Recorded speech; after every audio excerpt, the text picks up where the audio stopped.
magacaygu waa Cabdiraxmaan Xuseen Ibraahim kana magaalada Hargeysa taksiile oo aan ku shaqeynay gaariga yar aragsan marka waxa weeyaan shirkadda waxaan ku soo biirnay amba aan taksinimada shaqada ku soo biiray 2015 bishii labaad asaate marka gaariga shirkadda aanu wadnay oo lagu shaqeyn jirnay shirkadda imikana aan anagu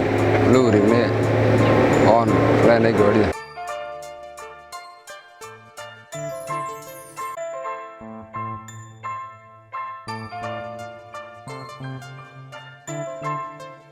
laba kun shan iyo toban ayaan ku soo biirnay gaariga shirkadda amba taksiilnimada shaqada aba asaate marka waxaan ugu ahayd gaaridan kireen ugu ahayd waxaan laga qaadi jirnaa $13 ee lagu doonayay beerdheeli asaate qof walba dadaalana kullu waxaan filay hadafkiisa iyo meeshuu u jeedo u gaadha imika muddo saanu sii dheerayn ay isbedeshay shirkadii oo aan noqonay inaan lagu wareejiyo gaaridii daroolinta hadaan nahay deeniyo dadaalkiina walba lagu wareejinay dhibaato iyo faa'iido labadaba u leeyahay maalin bariisiga ku helo iyo maalin ku helin labadaba way leeyahay oo kulli waxa filay waa ganacsi furan maalin suuq ku wanaagsan maalin ka xamaadaba inkastoo ay asaatay imika in sidoo rahayno ay de magaalada Hargeysa ku soo farbatan gawaridii yareed kaasi loo yaqaan faa'iido laan labadaba way leeyahay suuqoogina meesha ku baxayo wixii ma xawlu markuu farbatana de waa garan kartaa damage-kiisa imanaya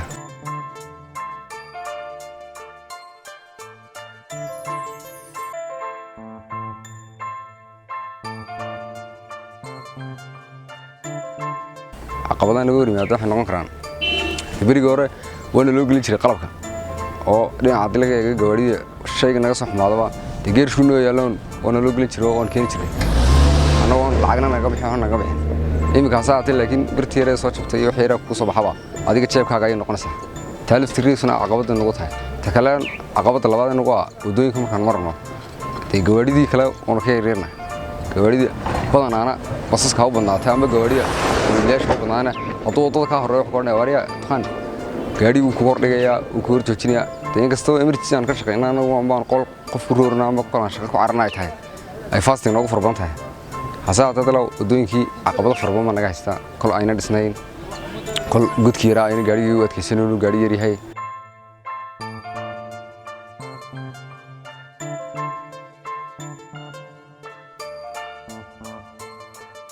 waxaa ka mid ah imika nimanka Yamaniinta oo nagu soo biiray oo markii hore kaliya aan ku hayn takasiilayaasha laakiin imika saate rag fara badan oo waxa noo yimaaday Yamaniin oo gawaarida nala wato sidan aan anagu Hargeysa uga shaqeysta oo de maanta ninkii Yamaniga wuxuu garaacay nin Yamaniya in Soomaali isku aaminayo kii xabashigaas oo taksiila maray Hargeysa duka ka helayo adeeg ku kareysan maayo u gaashkiya taaliftiriguna waa talabaad imika timaadee aan qofkii loo eegin muwaadinimada amba aan wax control oo ka cabsanayo inay jirin oo si wadaan marnu misagno maray imika gawaarida yar dad farban baa ku shaqeysta oo waliba dhalinyaro farbadan waddankeena oo ogtahay oo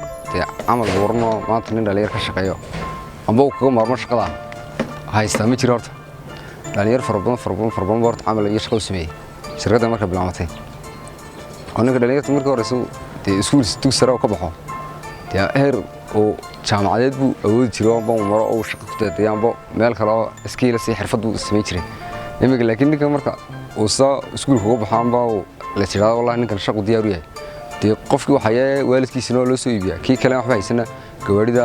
magaalada wada leedahay qofkii kala doonaya ayaa la saaran tuliskiisa soo qaato marka taaliftiga wallahi advantage farban baa ka soo abuurmay shirkaddan iyo shaqo badan ay hayso dhalinyartu hayso dadkan raaca caqabadoodu horta ma yaro dadkii kale dad magaalada u shaqeynaysa dad dabeecad kala duwan baad arkaysaa qof waxaad arkaysaa adigoo u shaqeynaya oo meeshii aanad gaadhin ama meeshii si kale kugu tilmaamayo koodhanaya meeshu waa meel yar oo dhow qiimo marka tiirsan meeshii shaqo extra ay noqon kartaa qofkii uu ku raay karaa amba in badan shaqeynaysa waxa dhici karta wixii ku heshiis waxaan inuu ku soo baxan ilaa teen baad ku xisaabtanaysaa teen filiftriina isku dhacno taasina iyadoo farbadan dadka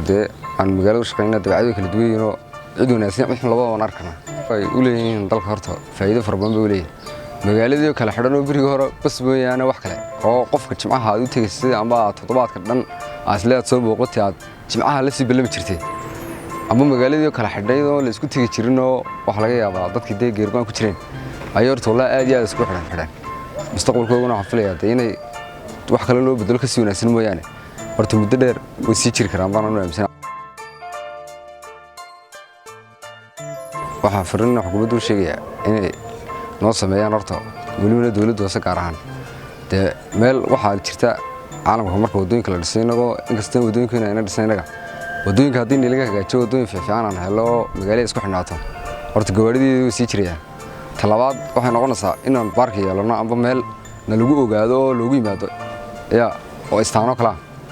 meeshaasoo istaanka haddii lagu yimaado marka xaafad kasta laga sameeyo sidan basaskoo kale dee qofkii xaafadda guriga ka soo baxa taxi wuxuu ugu tegayaa meel buu ugu tegayaa imika laakiin anagu meel lagu yimaado ma lihiin waddo hagaysan ma haysano anigu war baan nahay baabulaahi maan u shaqaynaayo dee qofkii waddada aan ka helano aan ka qaadnaa qofkii na soo garaacay telefoonka labadaasaan ku shaqaynaa